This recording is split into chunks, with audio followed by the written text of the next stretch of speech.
Okay, this is section 2.2 for quantitative reasoning. So Venn diagrams as such are very useful tools. What they can help us do is, if we have sets of data that are related to one another, can help us visualize the relationships. And what we do in sets is we can use in Venn diagrams. So in many cases, Venn diagrams can be used to prove or disprove set operations. And it does help us determine the number of elements in a set, or the cardinal number of the set. And these are really good at helping us analyze survey data, which has information in it that's sometimes a little bit difficult to extract. When we are doing surveys, things are usually divided into categories that may overlap, meaning that elements can be in more than one category at a time. Okay, so let's take a look at this example. Has the advent of the DVD affected attendance at movie theaters? To study this question, a film class conducted a survey of people's movie-watching habits. Students asked hundreds of people ages 16 to 45 to answer by checking boxes on the following form. So we have two choices. I watched a movie in a theater in the last month, or a DVD the last month. So 388 checked theater, 495 checked DVD, 281 checked both, and 98 were blank, meaning they didn't check either box. So only with this information, let's answer the following questions.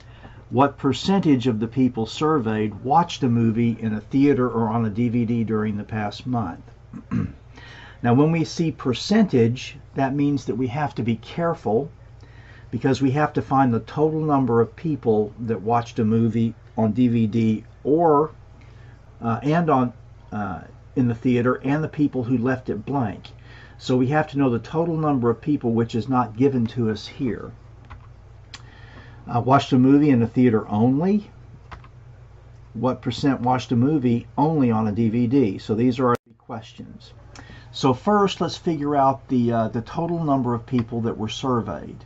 We're going to use a Venn diagram to do that. And the survey divides people into two categories.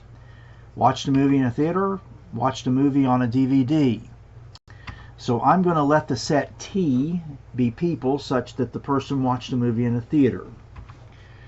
D is a set of people such that the person watched a movie on a DVD. So translate.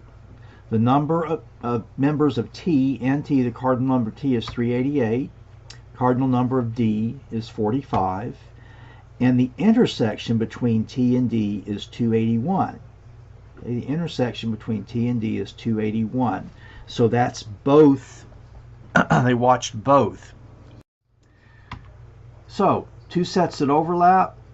The number of members of T intersection D is 281. So that looks like this. Now I know that the number of members in T, basically the entire red circle, is 388, and the number in the intersection region is 281. So the difference between those two is 107. So 107 watched the movie in the theater, but not on the DVD, that shaded area there. Notice the 281 is excluded, so when I say T, I'm only talking about that region that's not in the overlap area.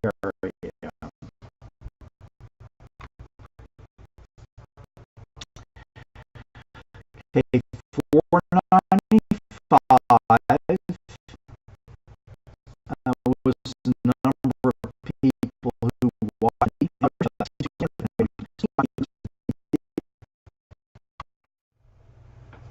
All that's left is the region outside both of the circles.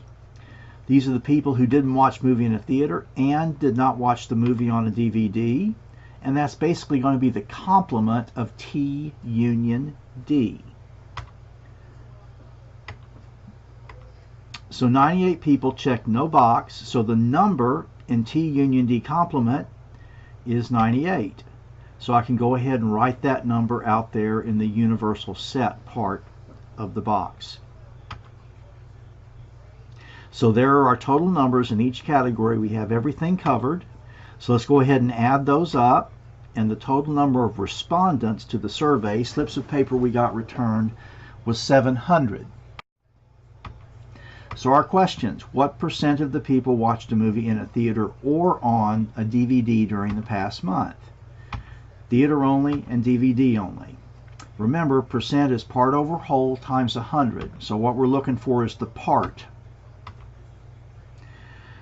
Okay, so I'm looking for all three of those regions there, T, D, and the intersection of the two. So I know that the number of people there are those three numbers. Add those up, 602. So 602 over 700 times 100 is 86%. 86% of people watched a movie in a theater or on a DVD during the past month. Okay, what about percentage of people watching movies in a theater only? So that's just NT, and that's 107 over 700, or 15.3%. Number of people watched a movie on a DVD only. That's pretty straightforward. That's D over there, 214. 214 over 700, 30.6%.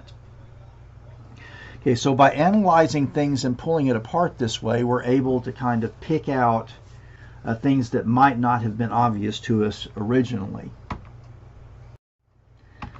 Okay, so when we get to three sets, stuff becomes a bit more complicated. So there are all possible intersections of the sets have to be considered, and this will typically be a function of the various types of sets that we have involved and how they interact with one another, but let's just assume that all of them interact with all the others. So if I have three sets ABC, I can see that there are 7 regions. Region 1 is A only, 2 is B only, and region 3 is C only. Region 4 is A intersection C. Region 5 is A intersection B, and region 6 is B intersection C. Now, region 7 there in the center is part of all of the intersections, but it's its own little region because it's all of the three sets intersecting with one another. All right, so let's talk a moment about De Morgan's laws. In arithmetic, we have this expression called the distributive property. A times B plus C is equal to A times B plus A times C. So, for example, 4 times 2 plus 3 is what we're talking about there. So that's 4 times 5. I go ahead and add the two of them together. That gives me 20. Or I can multiply 4 times 2 and 4 times 3. 8 plus 12 is 20. So those numbers come out to be the same. When we have complements, unions, and intersections, all sorts of different things can occur. So let's take a look at how that might work out. Okay, suppose these are the sets that we're dealing with. Our universal set is 1, 2, 3, 4, 5. A and B are subsets of that. So here's our first question. For the given sets, does A union B complement equal A complement union B complement? And then does A union B complement equal A complement intersection B complement? And we've seen this kind of reversal before when we did negations with our logic problem. So let's go ahead and just see how this works out by running this example. So A union B, the complement of that, A union B, if we just go ahead and take a look up at the top, are those members that are in both sets. So A has got 1, 2, 3, B has 2, 3, 4. So A union B is equal to 1, 2, 3, 4. Now the complement of that with respect to U is just 5. So now let's check the other side of it, the A complement union B complement. So A complement is 4, 5. 1, 2, 3 is in A, 4, 5 are not. B complement is 1, 5. So A union B is 1, 4, 5. So those two are different, so that statement is not true. So we can't just do this distributive property simply like we would have done with arithmetic. But we can get to it. So let's take a look at A union B complement. We have that from above. and A union B complement is 5.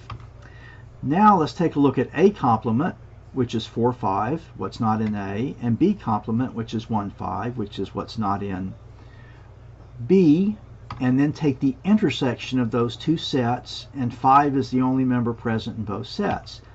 So that means yes. Basically, if we take the complement, we can distribute that out across the two sets, but do an intersection rather than a union. All right, well, we proved our distributive property with the complements and reversing intersection to union using an example. Let's see if we can prove it using a Venn diagram. So let's draw two overlapping circles within a universal set. And again, we have these 4 regions. All elements of U are in exactly one of the 4 regions, neither A nor B, A and not B, both A and B, and B and not A. So A union B is basically regions 2, 3, and 4.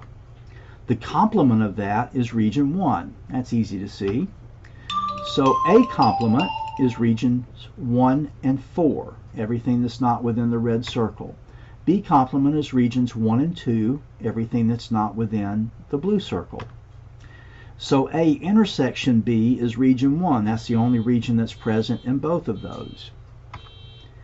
Since both are region 1, they're equal to one another, and A union B complement is A complement intersection B complement, just as we found with the last way of doing things. Okay, so here's our De Morgan's laws. As you can imagine, the A intersection B complement goes to union, just analogous to what the A union B complement does. So these are De Morgan's laws, another set of those for working with sets and or Venn diagrams. All right, so let's do an example here using De Morgan's laws. Suppose that's our universal set, and that's A and B are 2 subsets. So let's find De Morgan's law, or use De Morgan's law to find A complement union B, complement of that union. So the complement of a union is equal to the intersection of the complements. Therefore, if that's our original expression, remembering that this is our general formula over here, and whatever's in the x position, right there, in this case it's A prime, and whatever's in the y position, in this case B right there, that's what we're actually talking about. So we're talking about positions, not necessarily values. So if x is A complement, then x complement is A complement, which is just A. So that's what I end up with here. And knowing that that's A complement, the complement of A complement, then that's B over Y complement there. So once I end up with that, knowing that A complement is A, I have A intersection B complement for that. And that's the intersection of these two sets, which are just the members 2 and 3. Okay?